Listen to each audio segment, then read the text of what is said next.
So here we have the Mazda CX-3 on a 65 plate. I'm going to start off by showing you around the outside of the car, and then we'll hop in and run through some controls on the inside. From the outside though, you can see it's a 5-door car with alloy wheels and tinted windows.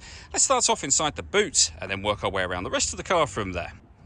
As we approach the back of the car, you can see we have reversing sensors. This car's also got a reversing camera, plenty of boot space as well, along with that 60/40 split folding rear seat should you wish to increase this space even further. Okay, we're just going to work our way back around to the front of the car and then we'll hop in and run through some controls on the inside of it from there. But now that we've done a full circle, you can see it's in lovely condition the whole way round. Just briefly before we climb in, I think it's well worth seeing the interior from this exterior point of view. There's plenty to run through on the dashboard, so let's hop in and we'll do that right now. Okay, now that we're inside the car, we're going to start with the dials. So we've got the rev counter and digital readout for the speedometer in the center. Over on the right hand side, the fuel gauge, and on the left hand side, the total miles for this car, which are 41,849. It may be a little hard to see on camera, but this car's got a heads up display that will give you your speedometer in front of you. If we back out to the steering wheel, on the left hand side we have phone and stereo controls, and on the right hand side we have cruise control and speed limiter as well. Over in the center we then have the main screen for the car. So this, amongst other things, is where you will of course find your stereo.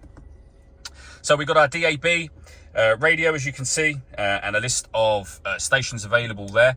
In terms of the ways in which we can listen to music in this car, we have FM and AM radio, DAB radio. We've got Bluetooth audio and 2 separate USB inputs as well. So loads of ways to listen to your music. And on top of all of that, we also have a full colour reversing camera that I mentioned when we were at the rear of the car. Working our way down, we have the air conditioning. You can adjust the fan speed, the temperature and the direction the air is being distributed in. The air conditioning is on at the minute, so that's off. Back on again. You can recirculate the air that's in the car. That's a great way of heating it up or cooling it down quickly depending on the temperature you've set over here. You can turn that off and on as well.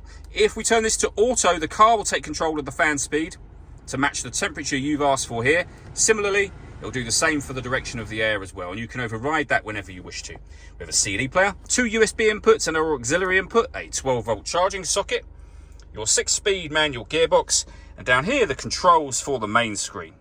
The last thing I want to talk about briefly is the paperwork for the car. So we have some service records, as you can see, the V5 registration document and 2 keys for the car. If this vehicle requires an MOT or a service within the 6 months at the point at which we sell it, we will also do those for you as well. All that leaves me to say is thank you for taking the time to watch this video. If you'd like to come and see the car in person and have a test drive, please feel free to give us a call here at Watson Cars. We'd love to hear from you soon.